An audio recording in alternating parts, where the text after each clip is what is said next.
கிழக்கு கடற்கரை சாலையில் புதியதாக கட்டப்பட்டு வரும் காமராஜர் மணிமண்டபம் விரைவில் திறக்கப்பட உள்ள நிலையில் தொகுதி சட்டமன்ற உறுப்பினர் கல்யாண சுந்தரம் அதிகாரிகளுடன் ஆய்வு மேற்கொண்டார். கிழக்கு கடற்கரை சாலையில் புதியதாக கட்டப்பட்டு வரும் காமராஜர் மணிமண்டபம் காமராஜர் பிறந்த நாளன்று திறக்கப்பட உள்ளதாக தெரிகிறது. இந்த நிலையில் தொகுதி சட்டமன்ற உறுப்பினர் கல்யாண சுந்தரம் மணிமண்டபத்தினை அதிகாரிகளுடன் சென்று ஆய்வு செய்தார். மேலும் இந்த ஆய்வின் பொழுது பொதுப்பணித்துறை பொறியாளர் ஏழுமலை மற்றும் தொகுதி முக்கிய நிர்வாகிகள் ஊர் பொதுமக்கள் உட்பட பலர் கலந்து கொண்டனர்.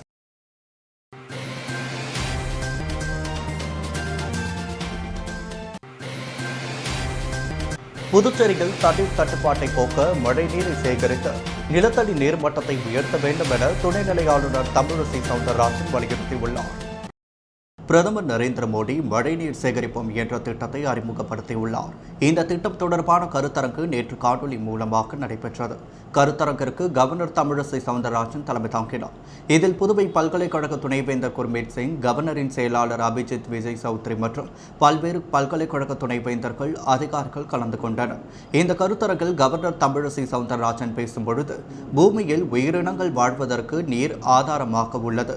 ஆனால் முறையற்ற நீர் பயன்பாடு, நகரமயமாக்கல் போன்ற காரணங்களால் நாட்டின் பல்வேறு பகுதிகளில் தண்ணீர் தட்டுப்பாடு நிலவுகிறது.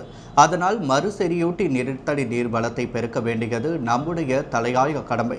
தற்பொழுது நிலவி வரும் தண்ணீர் தட்டுப்பாட்டை போக்க ஒரே வழி மழை நீரை சேகரித்து நிலத்தடி நீர் மட்டத்தை உயர்த்துவதுதான். மழை காலங்களில் பெருமளவில் மழை பெய்கிறது. இதில் அதிகப்படியான தண்ணீர் பயன்படாமலேயே கடலில் கலந்து வீணாகிறது.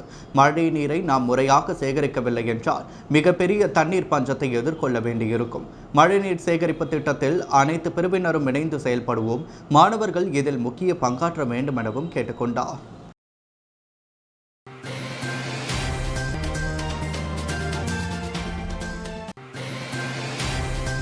நுழைவுத் தேர்வு தேதி விரைவில் வெளியிடப்படும் என புதுச்சேரி பல்கலைக்கழகம் தனது இணையதளத்தில் அறிவிப்பு வெளியிட்டுள்ளது. மத்திய பல்கலைக்கழகத்தில் முதுநிலை படிப்புகள், ஒருங்கிணைந்த 5 ஆண்டு படிப்புகள், PhD முதுநிலை பட்டய படிப்பு உள்ளிட்ட பாடப்பிரிவுகள் உள்ளது. நாடு முழுவதும் இருந்து ஏராளமானோர் இங்கு படித்து வருகின்றனர்.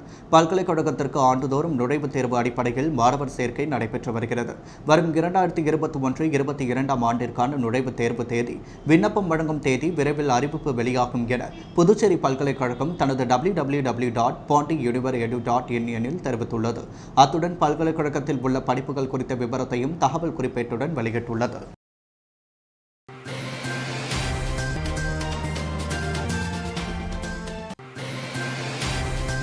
புதுச்சேரியில் கொரோனா தடுப்பூசி திருவிழாவை துணைநிலை ஆளுநர் தமிழிசை சவுந்தரராஜன் துவக்கி வைத்து பள்ளிகள் திறக்கப்பட உள்ளதால் அனைத்து ஆசிரியர்களுக்கு தடுப்பூசி செலுத்த உத்தரவு பிறப்பித்துள்ளார். இன்று முதல் திங்கட்கிழமை வரை 3 நாட்களாக 100 மையங்களில் தடுப்பூசி திருவிழா நடைபெறுகிறது. வீராம்பட்டினம் துணை சுகாதார நிலையத்தில் தடுப்பூசி முகாமை துணைநிலை ஆளுநர் தமிழிசை சவுந்தரராஜன் துவக்கி வைத்துள்ளார். இதையடுத்து செய்தியாளர்களை சந்தித்த ஆளுநர், புதுச்சேரியில் விரைவில் பள்ளிகள் திறக்கப்படும் என்பதால் ஆசிரியர்கள் அனைவரும் தடுப்பூசி போட்டுக் கொள்ள வேண்டும். நேற்று முதல் கர்ப்பிணிகளுக்கு தடுப்பூசி போடப்படுகிறது. 75வது சுதந்திர தினத்தை கொண்டாடும் வகையில் புதுவை முழுவதும் 75,000 மரக்கன்றுகள் நட திட்டமிடப்பட்டுள்ளது. அதன் மூலம் மழைநீரை சேமிக்கலாம் என்று கூறியுள்ளார். மேலும் விமான நிலைய விரிவாக்கத்திற்கு செயல் திட்டம் தயாராக உள்ளது. இதனால் புதுச்சேரி தமிழகம் வளர்ச்சியடையும் என்றும், நாளை மறுநாள் தெலுங்கானா மாநிலத்தில் உள்ள பழங்குடியினர் மக்களுடன் தன்னுடைய 2வது தவணை தடுப்பூசி எடுத்துக் கொள்கிறேன் என்றார். மேலும் நாடு முழுவதும் இதுவரை 37,21,96,268 நபர்களுக்கு தடுப்பூசிகள் செலுத்தப்பட்டுள்ளது. கடந்த 24 மணி நேரத்தில் 30,55,802 தடுப்பூசிகள் செலுத்தப்பட்டுள்ளதாக மத்திய சுகாதாரத்துறை தெரிவித்துள்ளது என்பது குறிப்பிடத்தக்கது.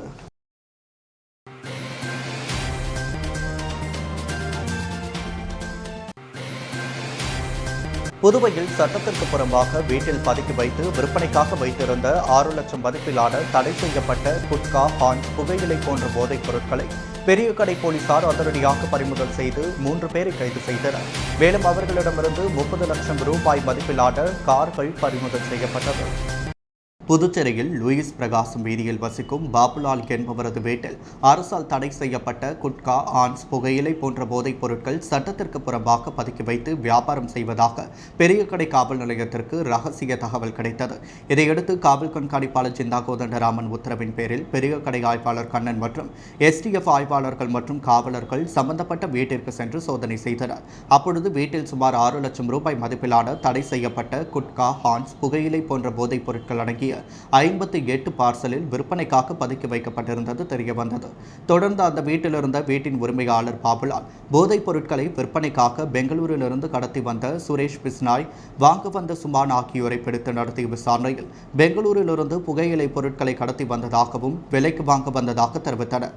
இதையடுத்து குற்றவாளிகளான வீட்டின் உரிமையாளர் பாபுலால், சுரேஷ் பிஸ்னாய், சுமன் ஆகியோர் கைது செய்த போலீசார் அவர்களிடமிருந்து 6 லட்சம் ரூபாய் மதிப்புள்ள தடை செய்யப்பட்ட குட்கா மற்றும் போதைப் பொருட்களையும் 8 லட்சம் ரூபாய் ரொக்க பணத்தையும் 2 கார்கள் மற்றும் 2 மோட்டார் சைக்கிள்கள், செல்போன்களை பறிமுதல் செய்தனர். கைப்பற்றப்பட்ட மொத்த பொருட்களின் மதிப்பு சுமார் 30 லட்சம் ஆகும்.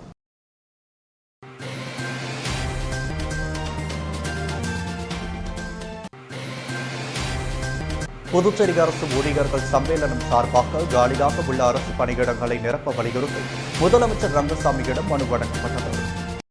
புதுச்சேரி அரசு துறைகளில் உள்ள அனைத்து காலி பணியிடங்களை உடனடியாக நிரப்ப வேண்டும்.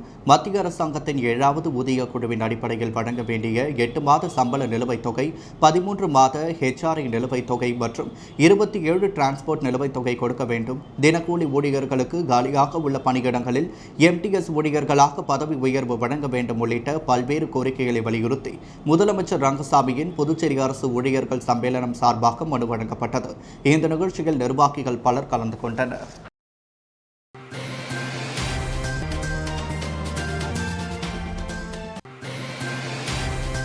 உருளையன்பேட்டை சட்டமன்ற தொகுதி இளைஞர் அணி கட்சி அலுவலக திறப்பு விழாவில் அமைச்சர் நமச்சிவாயம் கலந்து கொண்டு அலுவலகத்தை திறந்து வைத்தார். புதுச்சேரி மாநில பாரதிய ஜனதா கட்சி மாநில இளைஞர் அணி செயலாளர் அமல்ராஜ் பிறந்தநாள் விழாவும், உருளையன்பேட்டை சட்டமன்ற தொகுதி இளைஞர் அணி கட்சி அலுவலகம் திறப்பு விழாவும் உருளையன்பேட்டை செங்குந்தர் வீதியில் சிறப்பாக நடைபெற்றது. இவ்விழாவில் சிறப்பு விருந்தினராக பாரதிய ஜனதா கட்சி தலைவர் சுவாமிநாதன், சட்டமன்ற கட்சி தலைவரும் அமைச்சருமான நமச்சிவாயம், அமைச்சர் சாய்ஜி சரவணன், சட்டமன்ற உறுப்பினர் வழக்கறிஞர் அசோக் பாபு, சட்டமன்ற உறுப்பினர் VP ராமலிங்கம், மாநில இளைஞர் அணி தலைவர் கோவேந்தன் கோப்பத்தி, மாநில துணைத் தலைவர் செல்வம், மாநில பொதுச் செயலாளர் மோகன்குமார், மாநில செயலாளர் அகிலன் நாகராஜ், மாநில கூட்டுறவு பிரிவு அமைப்பாளர் வெற்றி செல்வம், மாநில பயிற்சி பிரிவு அமைப்பாளர் பாலாஜி மற்றும் சாய் சுதாகர், மாநில வணிகர் பிரிவு இணை அமைப்பாளர் செல்வகுமார், ஊடக பிரிவு இணை அமைப்பாளர் ரஞ்சித், நகர மாவட்ட செயலாளர் அருள் பாலாஜி மற்றும் மாநில நிர்வாகிகள், மாவட்ட நிர்வாகிகள், தொகுதி நிர்வாகிகள் பலர் கலந்து கொண்டனர். மேலும் ஏழைகளுக்கு, பொதுமக்களுக்கும், பெண்களுக்கும் புடவை மற்றும் அன்னதானம் வழங்கப்பட்டது.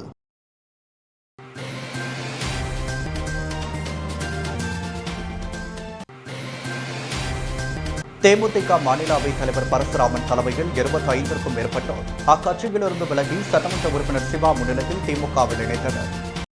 புதுச்சேரி திமுக தெற்கு மாநில அமைப்பாளர் சட்டமன்ற உறுப்பினர் சிவா முன்னிலையில் தேமுதிக மாநில அவைத் தலைவர் பரசுராமன் தலைமையில் அக்கட்சியைச் சேர்ந்த தொகுதி செயலாளர் தனஞ்செழியன் மற்றும் சிவாரவேலு, தனசேகர் உள்ளிட்ட 25க்கும் மேற்பட்டோர் அக்கட்சியிலிருந்து விலகி இன்று திமுகவில் இணைந்தனர். தலைமை பொதுக்குழு உறுப்பினர் சக்திவேல் ஏற்பாட்டில் தெற்கு மாநில கழக அலுவலகத்தில் நடைபெற்ற இந்த நிகழ்ச்சியில் திமுக தொகுதி செயலாளர் சீதாராமன், பொதுக்குழு உறுப்பினர் வேலப்பன், விவசாய அணி அமைப்பாளர் இளஞ்செழிய பாண்டியன், தகவல் தொழில்நுட்ப பிரிவு அமைப்பாளர் அருண், துணை அமைப்பாளர் முகுந்தன், இலக்கிய அணி துணை அமைப்பாளர் RK கலிவரன் ஆகியோர் கலந்து கொண்டனர்.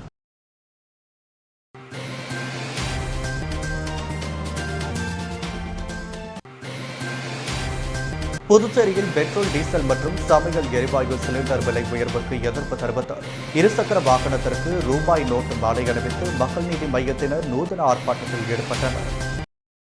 பெட்ரோல், டீசல் விலை உயர்வை நாளுக்கு நாள் உயர்த்து வருகிறது. இதற்கு பல்வேறு தரப்பினரும் கண்டனம் தெரிவித்து வருகின்றனர்.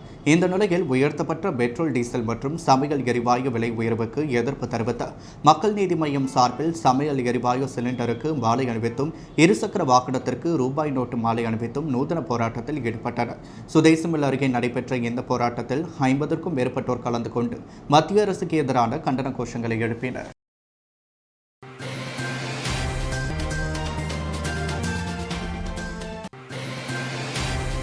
முதலமைச்சர் ரங்கசாமி பிறந்தநாளை முன்னிட்டு காமராஜர் நகர் தொகுதியில் NR காங்கிரஸ் சார்பாக தொகுதி முழுவதும் 71 மரக்கன்றுகள் நடும் விழா நடைபெற்றது. புதுச்சேரி முதல்வர் ரங்கசாமி பிறந்தநாளை முன்னிட்டு 71 மரக்கன்றுகள் நடும் விழா காமராஜர் நகர் தொகுதி சாரம்பாட் பகுதியில் தலைவர் தணிக்கைவேல் தலைமையில் நடைபெற்றது. இவ்விழாவில் முன்னாள் கவுன்சிலர் கணேசன் வாயன் முன்னிலையில் நடைபெற்றது. இதில் காமராஜர் நகர் தொகுதி என்ஆர் காங்கிரஸ் பிரமுகர்கள், ஊர் பொதுமக்கள் மற்றும் சமூக ஆர்வலர்கள் கலந்து கொண்டனர்.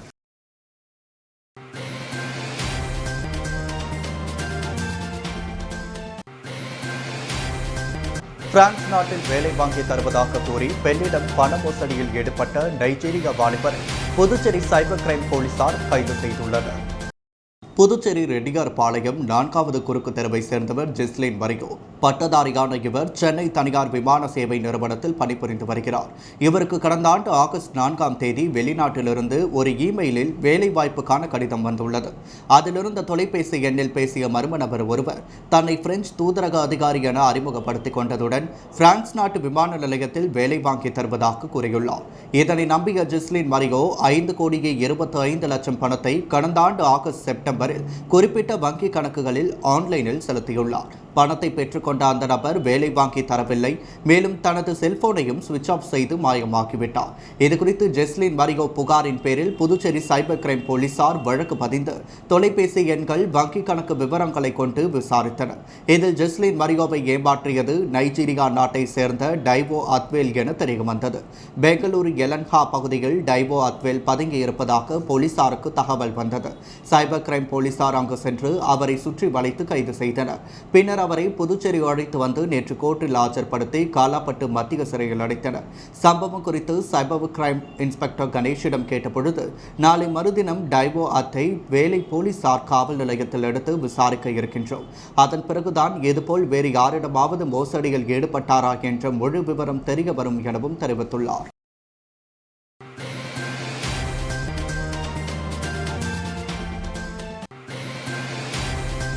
அகில பாரதிய வித்யார்த்தி பரிஷத் இயக்கத்தை துவக்க விழாவை முன்னிட்டு மிதிவண்டி பேரணியை அமைச்சர் நமசிவாயம் துவக்கி வைத்தார். அகில பாரதிய வித்யார்த்தி பரிஷத்தின் 73ஆம் ஆண்டு துவக்க விழாவை முன்னிட்டு போதையில்லா புதுச்சேரி என்ற தலைப்பில் மாநிலம் முழுவதும் மிதிவண்டி பேரணி நடைபெற்றது. இந்நிகழ்ச்சியில் சிறப்பு விருந்தினராக அமைச்சர் நமசிவாயம் கலந்து கொண்டு பேரணியை கொடியசைத்து துவக்கி வைத்தார். மேலும் மாநிலம் முழுவதும் மிதிவண்டி பேரணி புதுச்சேரி ஒருங்கிணைப்பாளர் ஆகாஷ் ராம்ராஜ் தலைமையில் நடைபெற்றது. இந்நிகழ்ச்சியில் தமிழகம் மற்றும் புதுச்சேரியின் மாநில துணைத் தலைவர் இளங்கோவன், மத்திய செயற்குழு உறுப்பினர் திலீபன், புதுச்சேரி இணை ஒருங்கிணைப்பாளர் புகழேந்தி, நகர துணைத் தலைவர் உதயா, நகர செயலாளர் மற்றும் உறுப்பினர்கள் கலந்து கொண்டனர். மேலும் பேரணியை சுதேசிமில் அருகே சட்டமன்ற உறுப்பினர் அசோக் பாபு முடித்து வைத்து மாணவர்களுக்கு சிற்றுண்டி வழங்கினார்.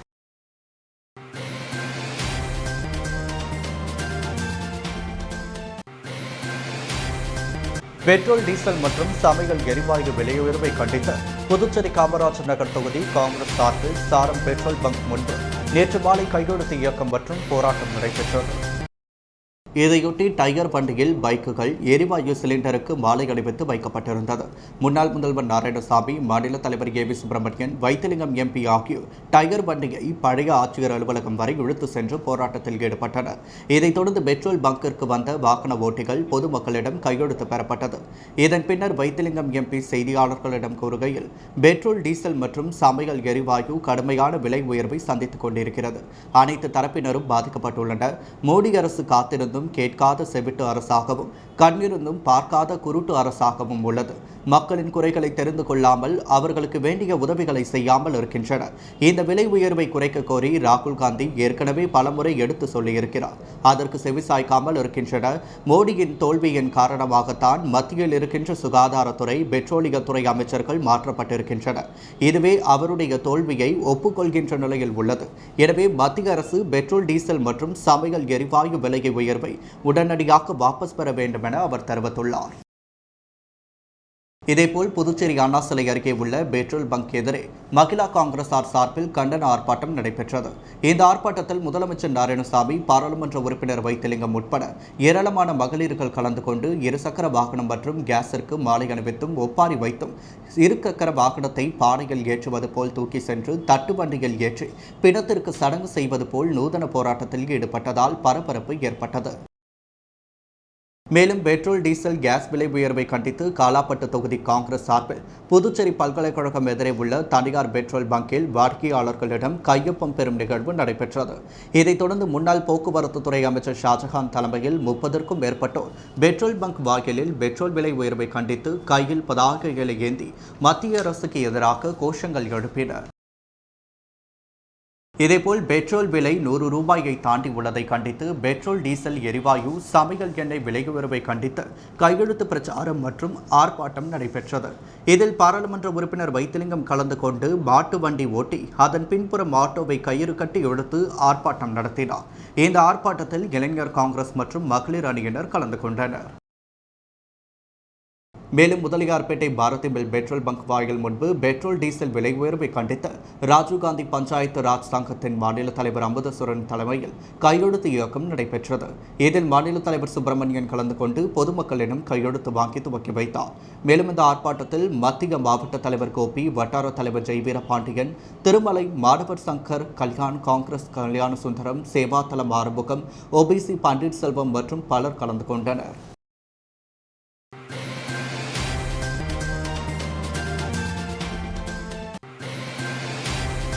ஓட்டுநரை தாக்கிய போக்குவரத்து காவலர் மீது நடவடிக்கை எடுக்க கோரி லாரி உரிமையாளர்கள் முதலியார்பேட்டை காவல் நிலையத்தை முற்றுகையிட்டு போராட்டம் நடத்தியதால் பரபரப்பு ஏற்பட்டது.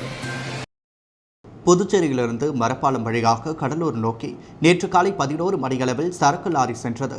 விழுப்புரம் டிரைவர் மணிகண்டன் லாரியை ஓட்டினார். மரப்பாலம் சிக்னலில் நின்றிருந்த போக்குவரத்து காவலர் அழகேசன் லாரியை மடக்கியுள்ளார். லாரி வேகமாக சென்றதால் 100 ரூபாய் அபராதம் செலுத்த வேண்டும் என கூறியுள்ளார். டிரைவர் மணிகண்டன் தன்னிடம் பணமில்லை என தெரிவித்ததால் இருவருக்கும் வாய் தகராறு ஏற்பட்டுள்ளது. இதனை வீடியோ எடுத்த மணிகண்டனிடம் இருந்த மொபைல் போனை காவலர் அழகேசன் பிடுங்கியுள்ளார். அதில் டிரைவர் மணிகண்டனுக்கு அடி விழுந்துள்ளது. இதை லாரி உரிமையாளர்கள் மினி லாரி மோட்டார் பீட்டா சங்கத்தினர் மரப்பாலம் சிக்னலுக்கு வந்துள்ளனர். டிரைவரை ஏன் அடித்தீர்கள்? லாரிகளை மடக்கி 100 ரூபாய் அபராதம் விதிக்க சொன்னது யார் என சரமாரியாக கேள்வி எழுப்பினர். காவலர் அழகேசன் தான் அடிக்கவில்லை என மறுத்துள்ளார். இந்த நிலையில் டிரைவர் மணிகண்டனை அடித்த காவலர் மீது நடவடிக்கை எடுக்க கோரி லாரி உரிமையாளர் சங்கத்தினர் மினி லாரி உரிமையாளர்கள் மதியம் 1 மணியளவில் முதலியார்பேட்டை காவல் நிலையத்தை முற்றுகையிட்டு போராட்டம் நடத்தினர். பெண் காவலர் அழகேசன் மீது நடவடிக்கை எடுக்க கோரி எழுத்துப்பூர்வமாக முதலியார்பேட்டை போலீசில் புகார் அளித்துவிட்டு கலைந்து சென்றனர்.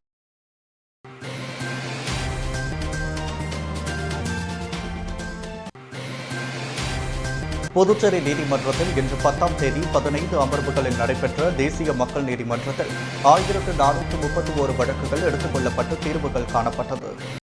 புதுச்சேரி நீதிமன்றங்களில் இன்று நடைபெறும் தேசிய மக்கள் நீதிமன்றத்தில் நேரடி வழக்குகள் மற்றும் நீதிமன்றத்தில் நிலுவையில் உள்ள வழக்குகள் என 1431 வழக்குகள் எடுத்துக் கொள்ளப்பட்டு தீர்வு காணப்பட்டது. இதற்காக புதுச்சேரி ஒருங்கிணைந்த நீதிமன்றத்தில் 9 அமர்வுகளும், சட்டப்பணிகள் ஆணையம் வளாகத்தில் 1 அமர்வும், காரைக்காலில் 3 அமர்வுகள், மாஹி மற்றும் ஏனாமில் தலா 1 அமர்வு என 15 அமர்வுகளில் இந்த வழக்குகள் எடுத்துக் கொள்ளப்பட்டு தீர்வு காணப்பட்டது. வழக்குகளுக்கு உடனடியாக தீர்வு காணப்பட்டு இழப்பீடு வழங்கப்பட்டது.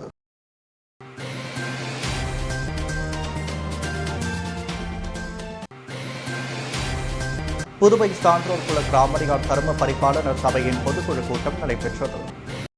புதுச்சேரி சான்றோர் குல தரும பரிபாலன சபை கிராமடியார் வளாகத்தில் புதுவை மாநில அணைக்கட்டு தொகுதி கிராமடியார் பேரவையின் நிர்வாகிகள் மற்றும் உறுப்பினர்கள் கலந்து கொண்ட பொதுக்குழு கூட்டம் நடைபெற்றது. இப்பொதுக்குழு கூட்டத்தில் இளம்பூரனார் தலைவராக தேர்ந்தெடுக்கப்பட்டு அறிவிக்கப்பட்டது. அதைத் தொடர்ந்து பொதுச் செயலாளராக துறை பொருளாளராக தங்கராசு, துணைத் தலைவராக அப்பாதுரை மற்றும் ஆறுமுகம், துணை செயலாளராக திருஞானம் உள்ளிட்டவர்களுக்கு பதவி பிரமாணம் செய்யப்பட்டதைத் தொடர்ந்து புதிய நிர்வாகிகளை சங்க உறுப்பினர்கள் பூங்கொத்து கொடுத்து சால்வை அணிவித்து வாழ்த்து தெரிவித்தனர்.